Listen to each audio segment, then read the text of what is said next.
Alhamdulillah pada siang ini saya bisa bersama-sama silaturahim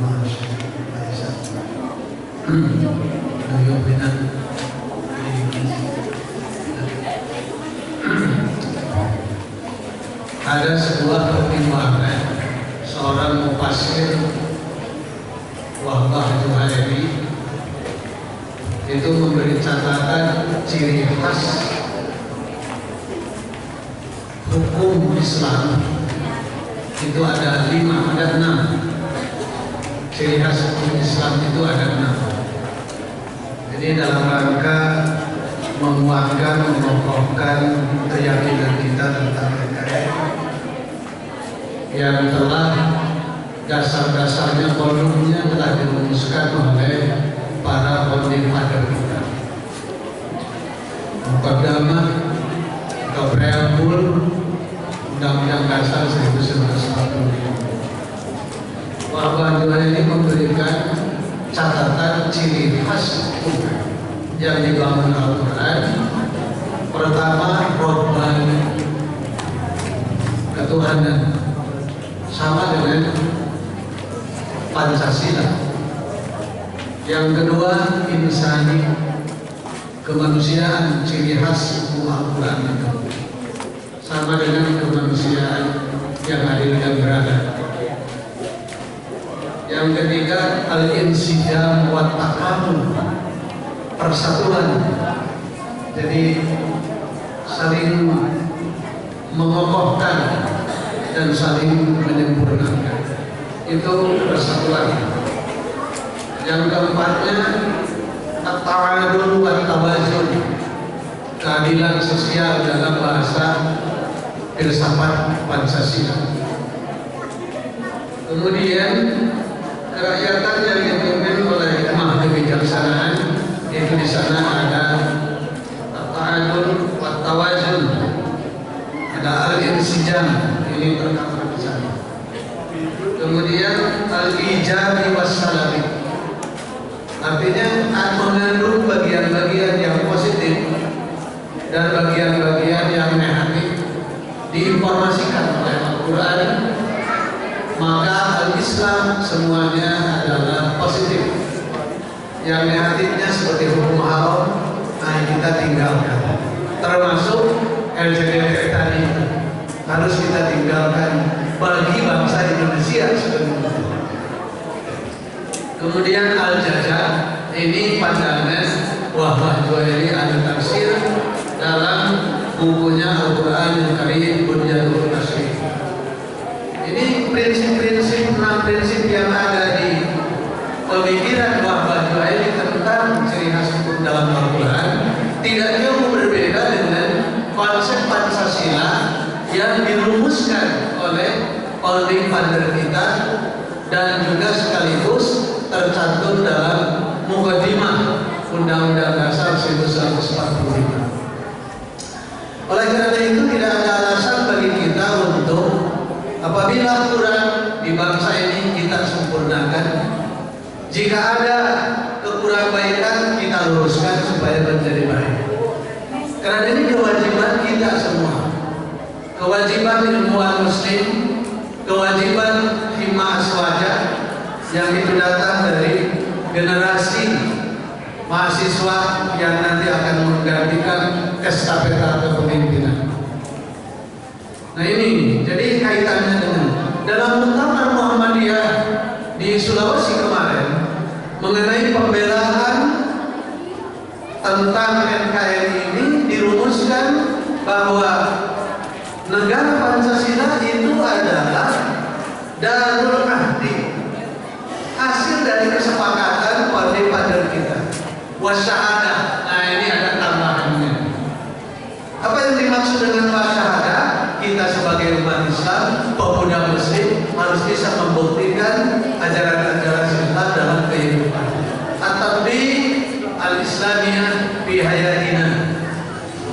Ada huwa mutlaq li syuruti dukhulil jannah. Nah itu. Kemudian inilah gambaran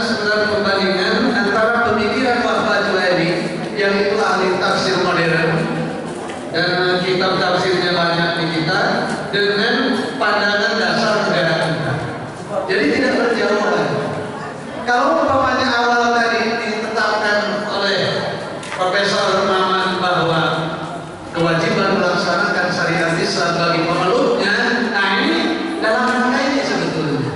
Namun demikian beberapa perundang-undangan atas nama agama Islam sudah muncul di negara ini, di negara Pancasila ini. Pertama, undang-undang perkawinan. Kemudian undang-undang peradilan agama. Kemudian juga perbankan syariah, ekonomi syariah, asuransi syariah. Nah itu sudah banyak itu.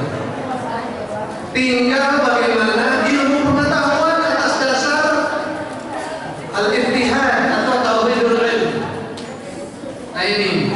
Kemudian kita memberikan arahan untuk bagaimana tauhid ini mengalir ke bagian-bagian kehidupan kita.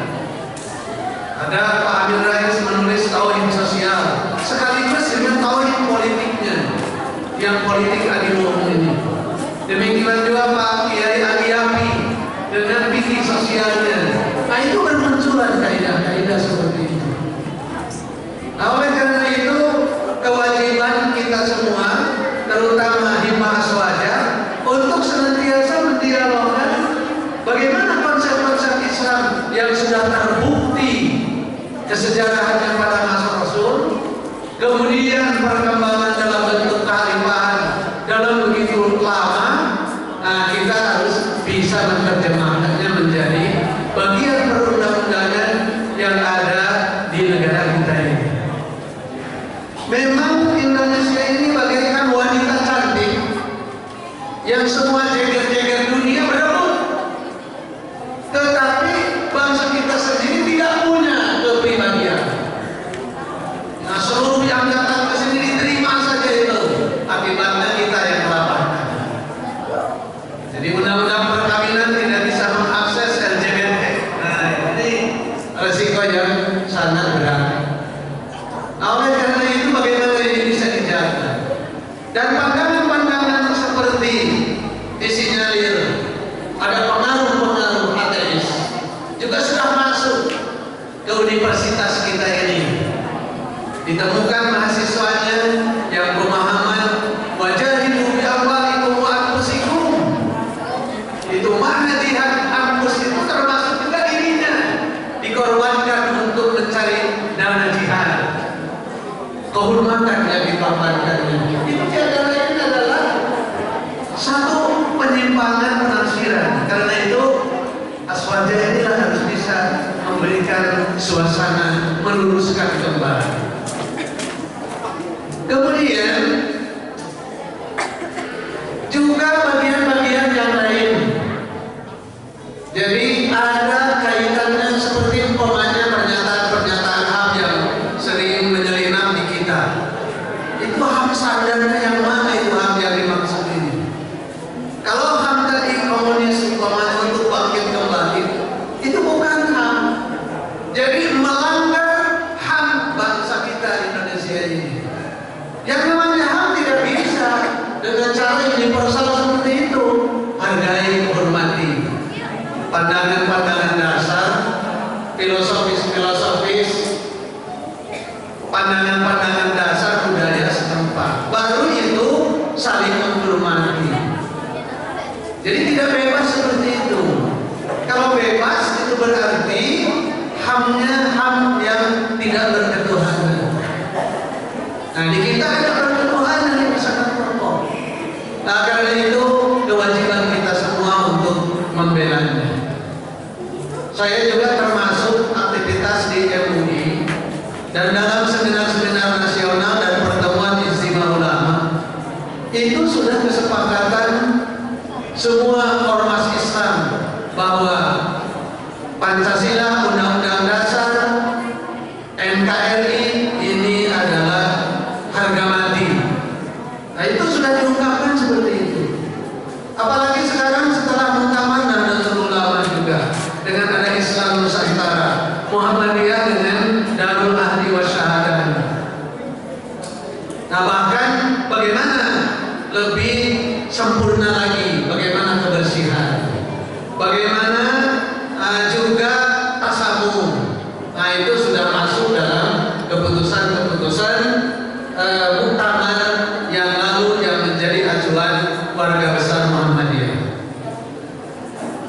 Bapak-bapak, saudara-saudara yang berbahagia, saya kaitannya dengan bagaimana agar atau umpamanya kesejarahan Muhammadiyah ini. Muhammadiyah ini didirikan oleh Kiai Ahmad Dahlan, orang Yogyakarta, pada tahun 1912. 1912, kemudian organisasi istrinya 1917, itu yang disebut dengan Aisyah. Kemudian diikuti oleh ortom-ortom yang lain dalam bahasa di Muhammadiyah. Ada ortom-ortom, ada 5 siswa, ada 5 siswa, ada 5 gadis-gadis Muhammadiyah yang disebut dengan Nasihatul Aisyah. Kemudian juga ada pramuka Muhammadiyah yang disebut dengan Hizbul Wathon. Nah, ini semuanya bergerak dalam rangka menegakkan dakwah amar ma'ruf nahi munkar. Jadi dalam rangka dakwah amar ma'ruf nahi munkar. Pada masa awal Kiai Dahlan ini, pada tahun 12 ini setelah Budi Utomo berdiri, itu bersama-sama berada dalam satu organisasi Budi Utomo. Itu, jadi bersama-sama. Kalau sekarang pokoknya Muhammadiyah kerjasama dengan antar ormas yang lain yang disebut yang ada dalam lingkup Aswaja, dan term Aswaja ini dalam seminar nasional itu sudah ditetapkan antara Malaysia juga dengan ormas-ormas di Indonesia. Itu termasuk Muhammadiyah, NU, Persis, Al-Wasliyah, Al-Irsyad. Itu komponen-komponen Ahli Sunnah wal Jamaah. Dan tadi disampaikan kaitan dengan Ahli Sunnah wal Jamaah, termasuk juga referensi Syiah Jailiyah yang tadi Profesor Maman sampaikan. Dan ini karya besar yang dimanfaatkan oleh bangsa Indonesia, yaitu As-Syaukani dengan kitab Nailul Awtar. As-Sunani, dan itu jelas orang Yaman dari sana. Nah, itu Subulus Salam. Itu menjadi referensi persatuan Islam yang tadi diterjemahkan oleh Pak Maman, dan juga referensi di Muhammadiyah. Nah, ini. Jadi saya punya adik pemimpin pesantren di Limbangan. Nah, itu Salafi, Nahdlatul Ulama. Buku-buku tadi, Nailul Awtar, kemudian Subulus Salam, dibawa oleh pesantren Nahdlatul Ulama.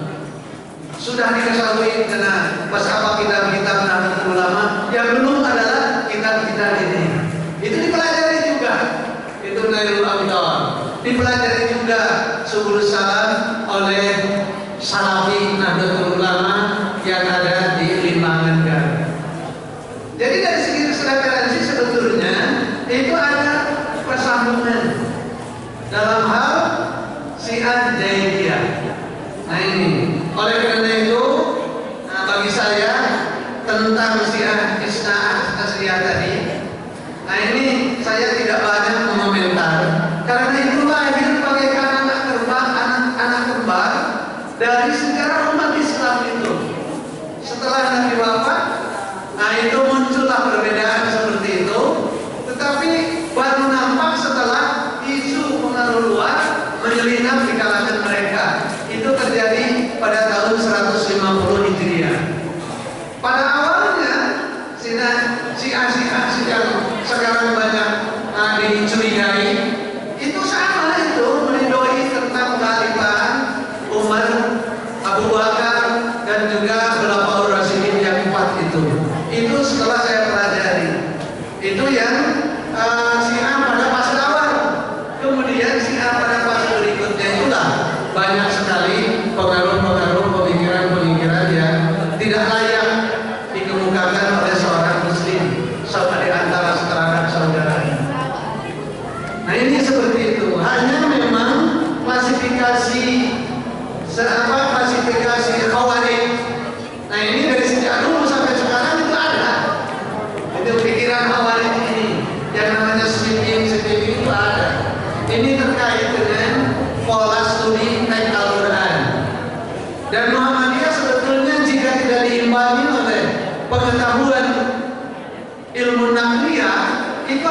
dekat dengan suasana seperti itu, yang namanya fundamentalis seperti itu. Itu hampir. Namun karena Muhammadiyah dalam ketetapan ini menetapkan karakter Muhammadiyah atau al-wasatiyah yang memiliki kesiapan untuk terus bergerak dan terus maju. Nah, seperti muktamar kemarin saja dengan tema gerakan pencerahan untuk kemajuan, untuk Indonesia berkemajuan. Nah, dengan pola yang seperti itu, maka gerakan Muhammadiyah terus berkembang. Seperti umpamanya karya-karya Muhammadiyah, rumah sakit yang termasuk level besar itu ada 72. Di Bandung baru 1, itu levelnya masih sedang merangkak maju. Kemudian universitas ada 40, ada universitas ada 174, perguruan tinggi seluruhnya 450. Demikian juga lembaga-lembaga sosial kemasyarakatan. Ini tiada lain adalah karya-karya Muhammadiyah yang disumbangkan untuk negeri ini. Pada periode-periode yang lalu, program Muhammadiyah ini dalam rangka menguatkan, mengokohkan karya-karyanya, itu ada yang dimaksud dengan revitalisasi. Jadi kalau Muhammadiyah mendirikan pendidikan yang sekarang sudah tersebar banyak ini ribuan, itu tidak boleh separuh-separuh. Jadi harus betul-betul dimilih, jangan separuh-separuh. Dan juga yang diambil adalah sekolah-sekolah yang terkait dengan sains, studi sains. Di Jawa Timur ada pesantren sains. Di Jawa Barat sebentar lagi akan berdiri pesantren sains. Karena yang dicari dari pola studi sains ini itu adalah rasionalitas tentang ajaran agama yang hampir dikatakan misteri ajaran agama itu. Nah itu bagaimana supaya bisa dipahami oleh orang-orang yang berpikiran maju agar Islam itu bisa dipahami. Nah itulah, karena itu sains yang digulirkannya. Nah sementara madrasah-madrasah yang studi syariat, yang studi nakliyah itu sudah banyak di pesantren-pesantren. Nah demikian juga langkah kepesantrenan juga yang ada di Muhammadiyah ini, itu melalui pola sekolah tadi. Nah jadi SMA plus boarding school, di dalamnya ada kajian-kajian di ilmu syariah. Namun memang sangat lambat di Muhammadiyah memasuki bidang-bidang yang penguasaan ilmu nakliyah itu, usul fikih. Nah itu, kemudian tasawuf itu sangat lambat. Baru sekarang inilah Muhammadiyah dengan muktamar yang kemarin ini ada satu gagasan yang harus masuk substansialitas agama. Jadi konsep substansialitas agama ini tidak mungkin hanya dengan kaidah wahyu bidawahir saja, tapi sekaligus wahyu bilbawahir juga. Nah ini jadi masuk. Nah, oleh karena itu sangat diperlukan usul fikih. Jadi yang dikenal dalam studi keislaman di Muhammadiyah ini pada fase-fase awalnya itu studi hadis, studi mendalam di Muhammadiyah ini. Usul fikih agak lambat. Nah, sehingga relatif kurang akrab dengan budaya yang terjadi di masyarakat.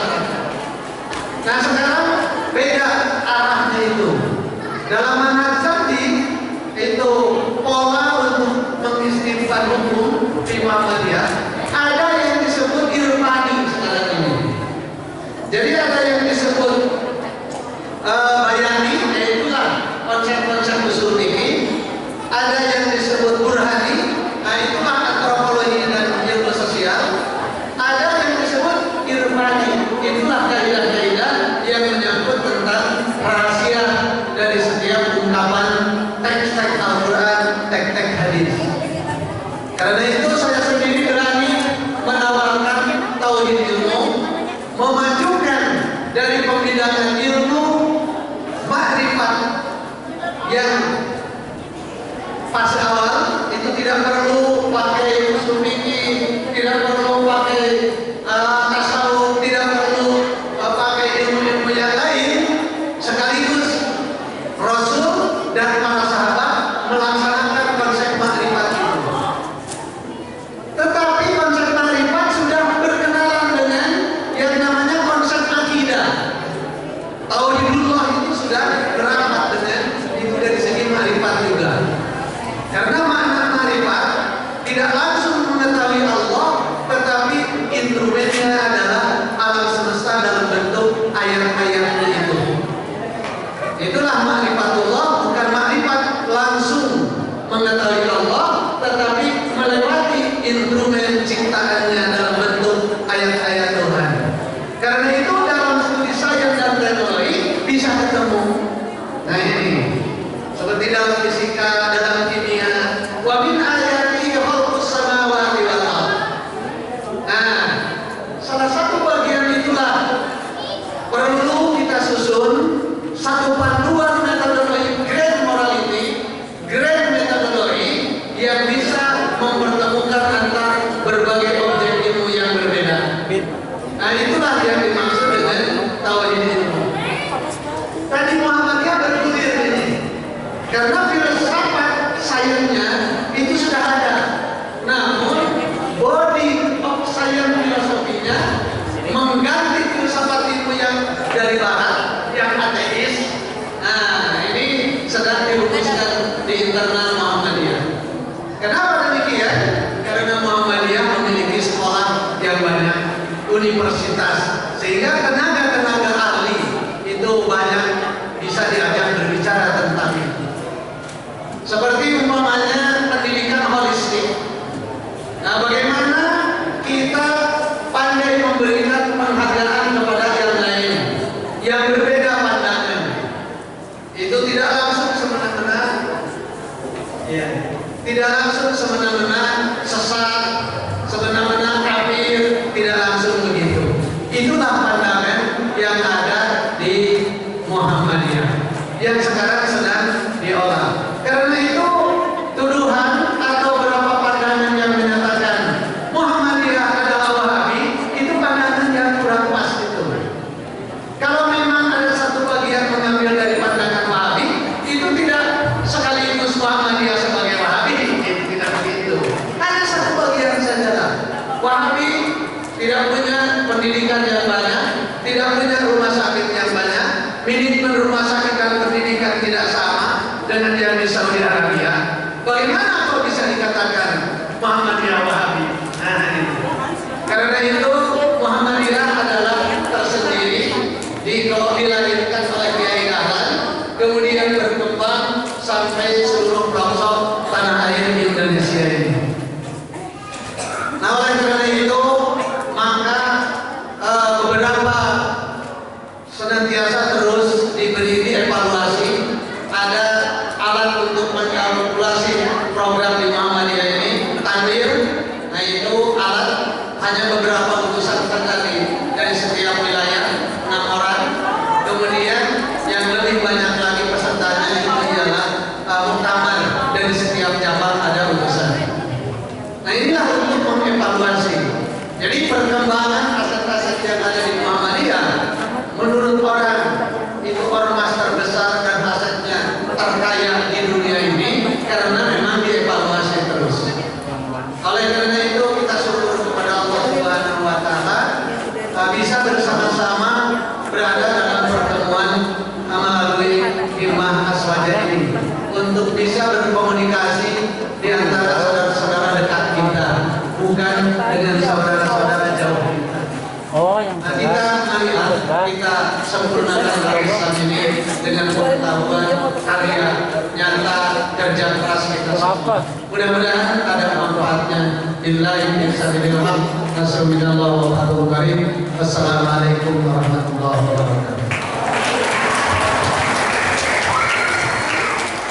Alhamdulillah wa syukurallah. Terima kasih kepada tim yang sangat luar biasa bersama guru kita Ali Dr. Nasi Haji yang tidak dipanggil.